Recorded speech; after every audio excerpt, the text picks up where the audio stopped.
Joey, that had everything, didn't it? What's your initial reaction to that game? Really disappointed in the manner, obviously conceding the penalty that late. We feel massively aggrieved by it. Just watch the replay back, he's made the wrong decision. Kind of summed up his afternoon. He had a really poor afternoon, I felt. And you know, we're really disappointed. I felt we were good value for a point after scoring a magnificent equaliser, a couple of half chances on the counter, and whilst we're nowhere near where we want to be, you know, we're miles off where we want to be, we'll just keep getting better and better. Got bodies to come back into the groove, we've got lads getting fit out there. You know, Mansfield will be there or thereabouts. You know, they've invested heavily, and they've got a good manager, wily old fox, and knows, you know, the players know how to work a referee clearly. You know, Johnson's obviously elbowed Paul Coots in the chest and managed to get him sent off. And then they're smart enough, you know, to foul our player Ollie Hawkins is fouling Mark Hughes, and the referee gives a penalty the other way. You just can make your mind up when you watch that back. I don't want to really start where I left off last season, which was bleating on about referees.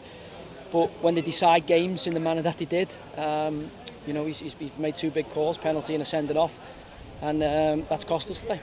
What about the performance overall of your players? Thought we were flat first half. Didn't think we really got in the game. Credit to Mansfield for that. I thought they, you know, set about pressing us really, really well and didn't allow us to settle. Second half, we challenged the boys to go on and lift the performance, and I felt second period we did that. Momentum shifted obviously with the sending off, and at that point, you know, we went to a kind of back five and tried to deal with the aerial bombardment, and I felt we were superb. You know, almost good value, as I say, 30 seconds away from taking a hard-earned point at a fellow's, you know, fancied promotion chasing side. So the good thing for me is I know how much better than that we can be. But you know, if that's what we're going to turn up and we're going to scrap and we're going to fight, I'll take that every day of the week. What we have to tighten up on is, you know, the discipline. We can't afford to go down to 10 men, albeit as aggrieved as we feel.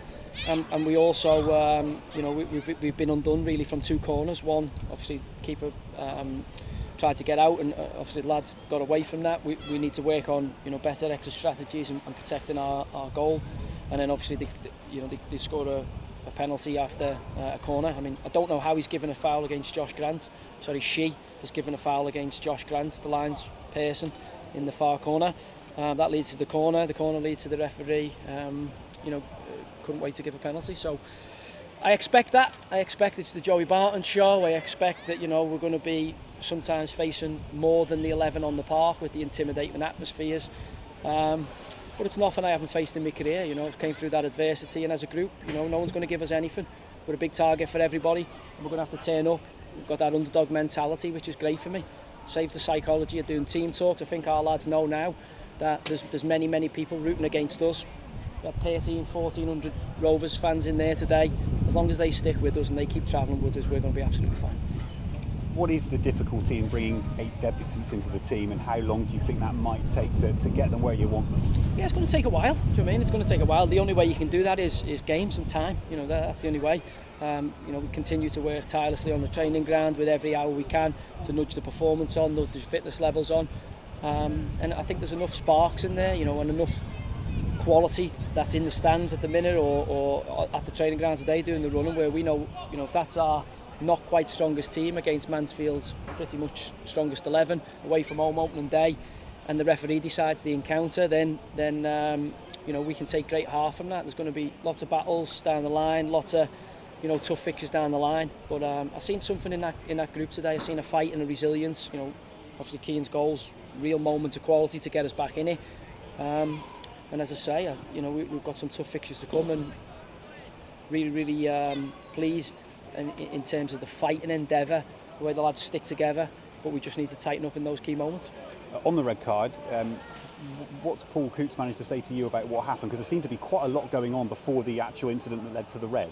Yeah, look, again, I've just watched it back there. There's lots going on. I mean, you know, in the modern game, if their player, as you'll see on the replay, elbows our player in the chest, and I don't know what that is. Is it just play on? You know, a point of an elbow being dug into, is it just play on? I mean, I'm waiting till 5:30 to go and speak to the ref to try and go through his decision-making process, because you know, there's many times today that I failed to understand it. You try and speak to the fourth officials, you can't, because they don't listen, and it's really frustrating. You know, officials shouldn't decide football matches. They're there to help the football match along. They're there to make the clear and obvious calls. They're not there to decide the outcome of a game based on, you know, a moment at the end of the game. And when the ref sees it back, and I'll speak to Mike Jones, as we do, and they'll be embarrassed and they'll say, yeah, it's the wrong call, he's missed it, we'll get him more training, and the cycle goes on. So we've got to take decisions out of the referee's hands. Today it was difficult to do that because it's a tight game between two, you know, competitive sides. And then, you know, from our perspective, we've just got to dust ourselves down and come back better Tuesday night.